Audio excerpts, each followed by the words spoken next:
All right, boxes to builds, it's back. We're going to do some PXGs from Alabama. So from this box to this build.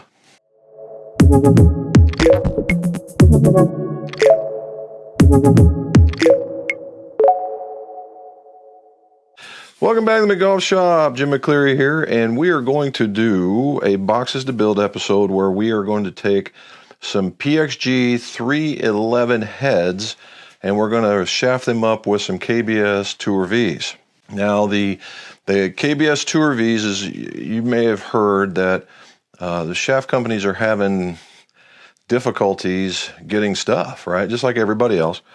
And they're going to cease production on some of the lines to concentrate on some of the, well, more popular lines.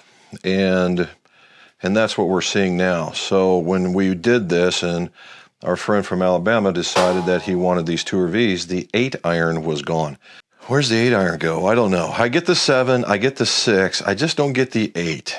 But that seems to be the common thread here, is this 8-iron. It's like maybe the 8-iron guy just took a day off or took a month off and it's thrown everything off. So what we got here is the the 311s, and they are the very large, very forgiving heads.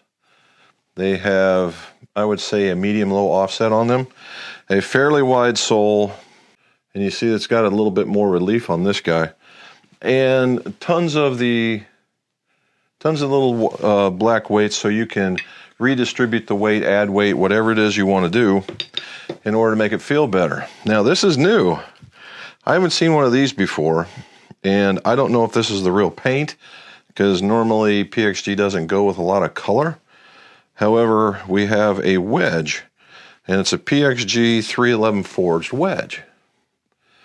All right, and you see a little bit of toe weight out here. You can just see it because that's all cut out. It's not necessarily more, that's just less here. And then you get the weights across the bottom, of which you can tailor that as well, right? And no offset on this guy. And there's certainly a U set, and our friend wants us to put these KBS tours in there. Now, the only thing that you really have to know going forward is that these take a special ferrule, okay? You just can't go and get BB&Fs.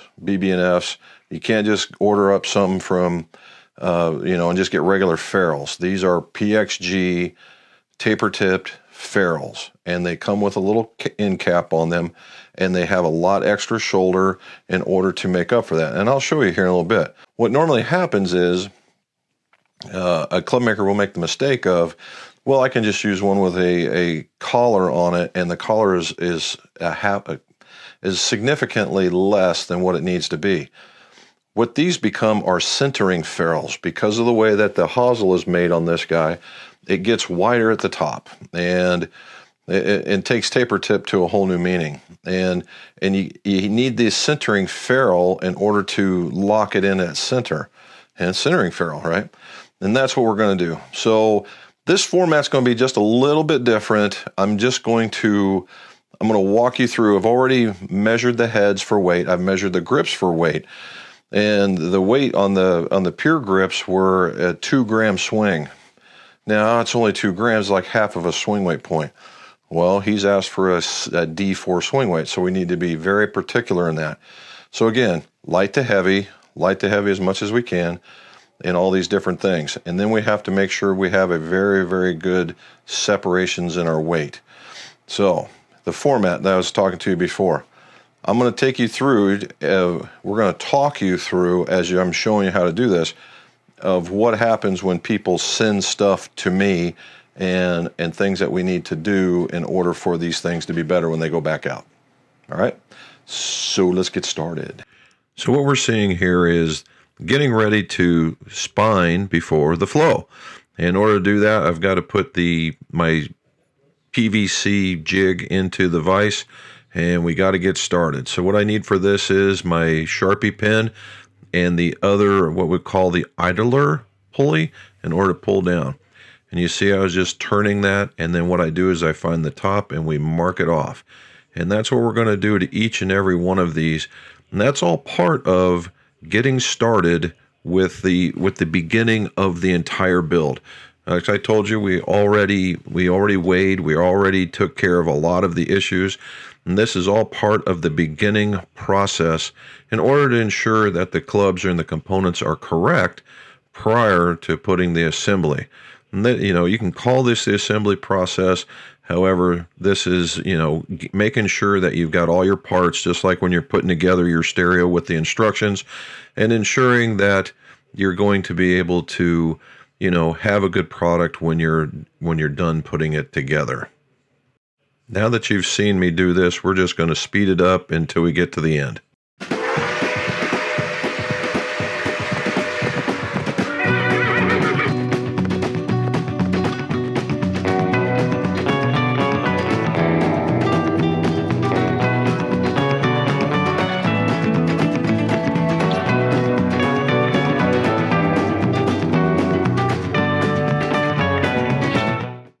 Now the heads came to us and they had all kinds of junk in them, and that needs to be removed in order for the epoxy to bind to something that's really, really good. So what we have to do is we got to get all that extra glue out. We do that by putting a lot of heat on the hosel. We're going to put heat on the hosel across 360 degrees on, 3 sides. And what are we doing? We're loosening up the epoxy in order for the steel wheel to do its thing when we go to put in the hosel brush. So we get all the heat going around the hosel, and then eventually what we're going to do is put it to the inside so that we can loosen it up on the inside. Then what that does, that allows the hosel brush to do its job. Now you can see, and the hosel brush is just an integral part of what's going on. Unfortunately, on this one, there was so much junk on the bottom that I have to use a drill. So now what we've done is we've found a process.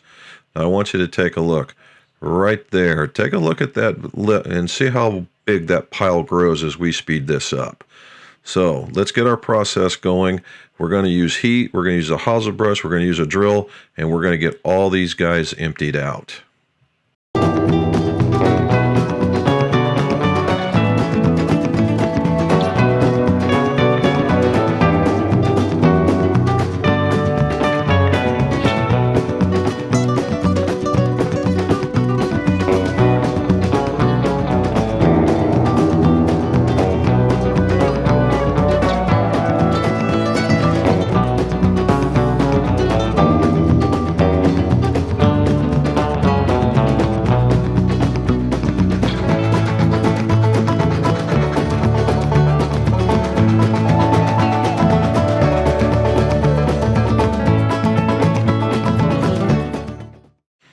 Now that we've got all the hosels cleaned out, we got to do one more check, and let's make sure that we've got the right tip size for the shafts that are going in there, and do a quick hosel check to make sure that everything's just the right size.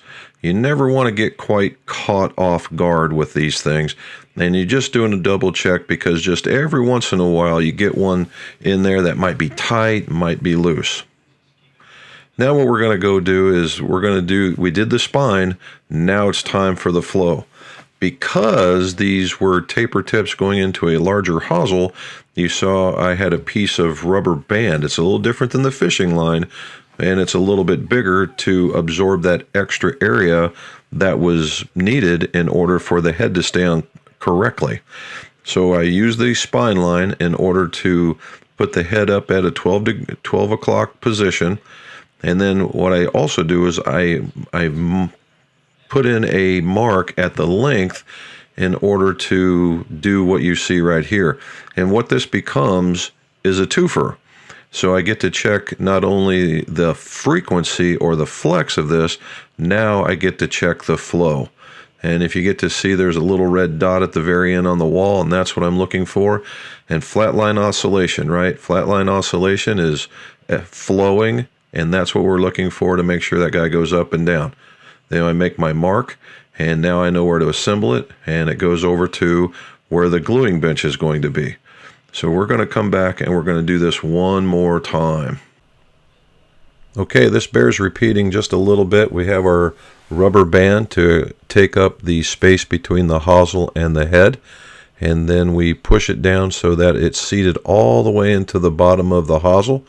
Then I line it up to the what we'll call the spine line, which I'm putting at noon or 12 o'clock. Then I'm marking for my length in order to be able to find the flex or the frequency in here in just a minute.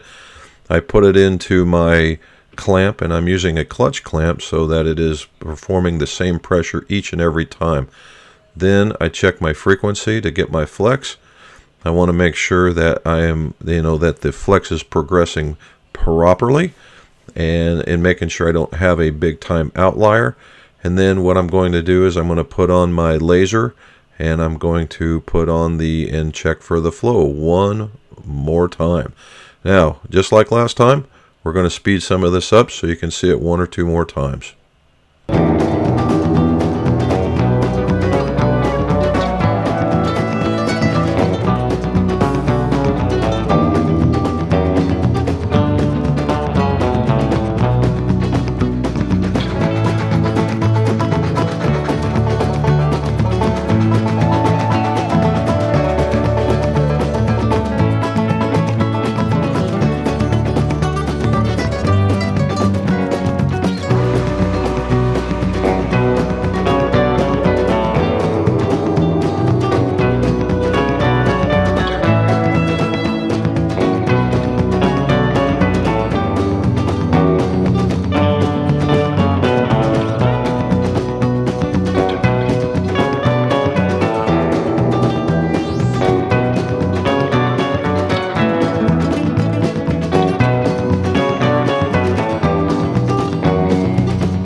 Now it's time to start putting these guys together. And as you see, we've laid everything out. In order for this to work, because I've got such a fast setting glue, I have to have the heads aligned in just such a fashion. I have to have the ferrules aligned in such a fashion. I have to have the shafts in line in such a fashion. And this is how we get started. Now we're going to pick up the pace here in just a minute, and we're going to sand, assemble, and tape.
All right, so we've got them all together. They're gluing, and this is the glue that really dries up and sets to where it's workable really, really fast.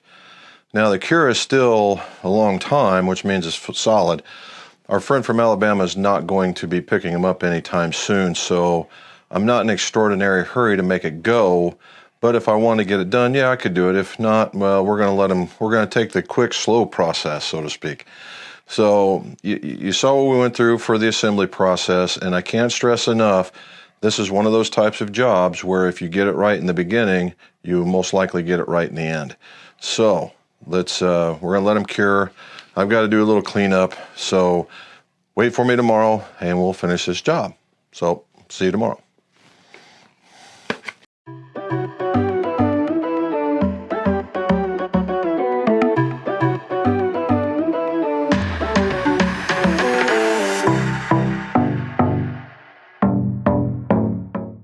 The last thing that we do when we get all the assembly done and we've got our ferrules prepped is to put the grips on. The grips get put on because of with a piece of tape, and it's measured typically by the length of the grip that you're going to use, because some grips are longer than others, like a Jumbo Max is longer than a normal. This particular one, I've got lines on them already. The most important part is to ensure that you have a nice smooth under listing or application of the tape when you're putting it on. Now you can either twist the back end, fold the back end, but as long as the back end is covered, that's the important part. All right. Now, what do you need for that to put it on? You need some solvent. And then we put the solvent on in order to help the grips get on. I don't use air. I prefer to use the solvent when we get done with this. Now, let's talk about just exactly what happens when we're done and how this build actually, went. All righty. So after 2 days of rework, because I forgot a tip weight, got them figured out. And we basically went right back to the way it was. I entered the tip weight, and I trimmed off just a little bit to make up for it in the length, because we were shooting for a particular swing weight. And then because of the lighter shaft and the heavier grip, we had to add some weight. And so I added a 10-gram weight, which is about as maximum as I like going. As it turned out, they wanted D4. I got D3. So hey, it's gonna feel like D4 because of the way the distribution is. However, I do like the way that they turned out. The ferrules came out good again. I thought they turned out really good the first time. A couple of things. What did we learn? What did we learn from this? Number one, if you're using the 355, you need the special when you buy the ferrule, it comes with a little plastic cap for the shaft. And that's so that it will seat in the head properly. And you need that, right? You need that. When I took them out the first time, I had to basically destroy them because they're very small plastic, but it's just enough to be a shim. And speaking of it being a shim, when I didn't have any more of those, I just used a 335 to 370 shim. It works like a champ. So if you're running short or you don't know what to do with one, you can use one of those and it'll work just fine. Now, I also did stumble upon something else that was kind of unique, and when I was taking them apart for the second time, I saw a little hole at the bottom. I thought maybe, just maybe, that was like a weight port for PXG if they had some special weights, because they have tons all over them, right? And that's what we were looking for. So I heated one up, and turns out it's a ring, and it was at the bottom of the hosel. So it was controlling hosel depth because it was only about 2 grams worth. So it wasn't like it's a big deal. But I kept them in there because they were in all of them. So there's something to consider when you're doing these, if you're doing them at the house. If not, send them here. Alrighty, so we got through all the tips, tricks, and everything. And we have a nice set waiting to get picked up this weekend from a gentleman from South Carolina. And hopefully it's the way he likes it with the, Alabama. Whoop, not in South Carolina, Alabama. Sorry about that. Roll Tide, I'll say that for you. Okay, and we got the nice red pure grips on it. So again, if this is something that's a little bit out of your depth, give us an email, clubmaker@mcgolf.net or mcgolfshop@roadrunner.com, and we can help you with getting it taken care of. And as always, let's see your scores go low.